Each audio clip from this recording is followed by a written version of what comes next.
সম্মানিত দর্শক শ্রোতা, দেশ এবং দেশের বাইরে থেকে আপনারা যারা সংযুক্ত আছেন আমাদের ভিডিও দেখছেন এবং শুনছেন, সবাইকে আন্তরিক প্রীতি শুভেচ্ছা জানিয়ে শুরু করছি আজকের প্রতিবেদনে অংশ নেওয়া অসহায় আপুটির জীবনের গল্প কথাগুলো আজকে আপনাদের মাঝে তুলে ধরবো।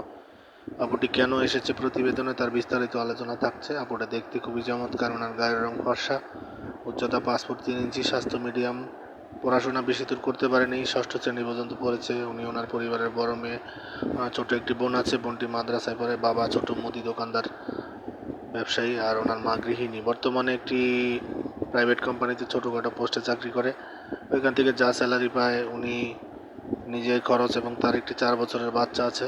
উনি একজন ডিভোর্সি নারী, হাজব্যান্ডের সাথে আপনার পারিবারিক ঝামেলার কারণে ডিভোর্স হয়ে যায়, তো বর্তমানে বাবার বাড়িতেই আছে। তো উনি আসলে বাচ্চার দিকে তাকিয়ে আসলে নতুনভাবে জীবনযাপন শুরু করতে চায়, জীবনটাকে সাজাতে চায়। তো ওনার বাচ্চা সহ দায়িত্ব নেওয়ার মতো একজন ভালো মনের মানুষের খোঁজে মূলত প্রতিবেদনে এসেছে, কোনো সহযোগিতা নয়। আপনারা স্ক্রিনে দেওয়া নাম্বার আছে, ওনার সাথে কথা বলে নাম ঠিকানা ডিটেল জেনে নেবেন। আর আমার চ্যানেলের ভিডিও যদি ভালো লাগে অবশ্যই একটি লাইক কমেন্ট শেয়ার করবেন, চ্যানেলটিকে সাবস্ক্রাইব করতে ভুলবেন না। পাশে